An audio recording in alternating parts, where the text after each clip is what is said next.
বার্তা এক নজর। হুগলির বৈদ্যবাটিতে সীতারাম বাগানে এলাকায় রহস্যজনক মৃত্যু যুগলের। মৃতের নাম মনীষ ভাদুরী, বয়স 35 ও অপর্ণা মাঝি, বয়স 32। আজ রক্তাক্ত অবস্থায় দুজনকে উদ্ধার শ্রীরামপুর থানার পুলিশ। বৈদ্যবাটি পুরসভা 18 নম্বর ওয়ার্ডের সীতারাম বাগান এলাকায় বাড়িতে ভাড়া থাকতেন তারা। বৈদ্যবাটি রাজার বাগানে মনীষের বাড়ি আছে। গত 3 বছর ধরে সীতারাম বাগানে ভাড়া ছিলেন দুজনেই। স্থানীয়রা জানান রাত 3টে নাগাদ চিৎকার শুনতে পান তারা। তারপর ওই বাড়িতে গিয়ে দেখেন রক্তাক্ত অবস্থায় ঘরের মধ্যে একজন এবং ঘরের বাইরে পড়ে রয়েছে একজন। এই অবস্থায় বেশ কিছুক্ষণ তারা ছটফট করেন। রাজার বাগানে মনীষের বাড়ির লোককে খবর দেন প্রতিবেশীরা। তারাই পুলিশকে ডাকে। পুলিশ এসে উদ্ধার করে নিয়ে যায় শ্রীরামপুর ওয়ালস হাসপাতালে। মনীষ একটি ঢালাই কারখানায় কাজ করতেন, অপর্ণা পরিচারিকার কাজ করতেন বলে জানা গেছে। তারা একসঙ্গে থাকতেন। দুজনেই সকালে কাজে বেরিয়ে যেত, রাতে বাড়ি ফিরত। কিভাবে মৃত্যু, তদন্তে শ্রীরামপুর থানার পুলিশ। হুগলির বৈদ্যবাটি থেকে রাজেশ দেবনাথের রিপোর্ট, বার্তা এক নজর। তিনটের দিকে। তোমার নামটা বলবে আগে। আমার নাম হচ্ছে শুভেন্দু মাঝি। আচ্ছা, 3টের দিক করে দেখছি বাইরে মাগো বাবা করে চেল্লাচ্ছে। আমরা দুজনে, আমার স্বামী স্ত্রী, আমার তার বাড়িতে ঘুমাচ্ছিলাম। বাড়ি থেকে বেরিয়ে দেখছি দুজনে মিলে, সে পড়ে আছে ভিতরে, ও পড়ে আছে বাইরে। দুজনে মিলে ছোটকাছুটকি করছে। মিনিমাম এরকম 20 থেকে 25 মিনিট ছোটকাছুটকি করেছে। বিষ খেয়ে? না, রক্ত ওই কেটেছে, দুজনকে কাটাকাটি করেছে। রক্তে দুজনেই চান হয়ে আছে।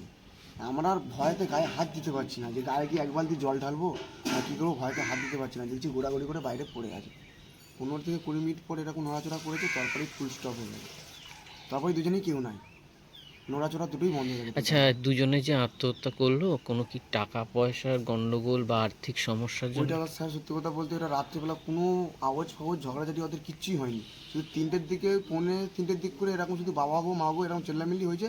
তারপরে আমরা বাইরে বেরিয়ে দেখছি এরকম বাইরে ঘোরাঘুরি। বাচ্চা ছিল এদের? না, এখন আপাতত ওদের কাছে ছিল না।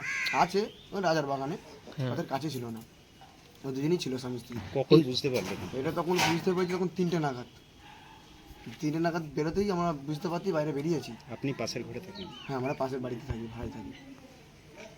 কতদিন ধরে আছে দেখছেন? হ্যাঁ, এরা প্রায় দেখছি 5 বছর 6 বছর এরকম। আপনিও আছে। ততদিন ধরে? না, আমি এখানে 3 বছর আছি। মানে তারপরে কি পুলিশ খবর দেন আপনারা? হ্যাঁ, পুলিশকে খবর, ওই রাজার বাগানের যে যাদের বাড়িতে ফোন করেছিলাম ওরাই খবর দিয়ে ওরাই পুলিশকে নিয়ে এসেছে। নিয়ে এসে এখান থেকে তুলে নিয়ে গেল হাসপাতালে নিয়ে যায়? হ্যাঁ, এই পর্যন্তই। আপনার নাম? আমার নাম হচ্ছে শুভেন্দু মাঝি। দেখলেন আপনারা? আমি কিছু দেখিনি, তার কারণ আমি তো ছিলাম না, আমি মেলার কাছে বাইরে ছিলাম। এবার সকালে এসে শুনছি যে এরকম ব্যাপার। তো যারা পাশের ঘরে ছিল সেই সব দেখেছে, সেই ওর বাড়ির সব খবর দিয়েছে। ওর বাড়ির লোকে এসছে, এসে পুলিশকে ইনফর্ম করেছিল, পুলিশ এসে বডি নিয়ে গেছে। কত বছর ধরে ভাড়া থাকে? 5-6 বছর থেকে। কি নাম? অপর্ণা ভাদুরী আর মনীষ ভাদুরী। স্বামী স্ত্রী আর কেউ নেই? স্বামী স্ত্রী। কি করতো স্বামী, কি করতো? ও দিল রোডের একটা ফ্যাক্টরিতে কাজ করতো, আর স্ত্রীও একটা কাজ করতো। এই কখনো দিল রোডের কোনো ভূতের ফ্যাক্টরিতে, কখন পরের বাড়িতে রান্না কাজ এসব করতো। মানে পরিচারিকার কাজ হ্যাঁ, করতো? পরিচারিকার কাজ করতো। কোনো ঝগড়া অশান্তি হতো? এই সংসারে যেটা টুকটাক হয় সেরকম। তো আমিও একবার অনেক ভালো বুঝিয়েছিলাম যে এগুলো করলে কিন্তু আমি ভাড়া রাখবো না। তারপর থেকে স্টপ হয়ে গেছিলো, আর সেরকম কোনো চাকরি শান্তি হতো না, চুপচাপই ছিল, ভালোই ছিল। গতকাল রাতে কিছু হয়েছে? গতকাল রাতে তো সেরকম কোনো আওয়াজই পাইনি। কি শুনলেন এখানে, মানে কি রক্তাক্ত অবস্থায়? আর রক্তাক্ত অবস্থা। আচ্ছা, আপনি কি বাড়ি হলো? আমি বাড়ি বেড়াচ্ছি। আচ্ছা, কী নাম আপনার? নারগোপাল পাত্র।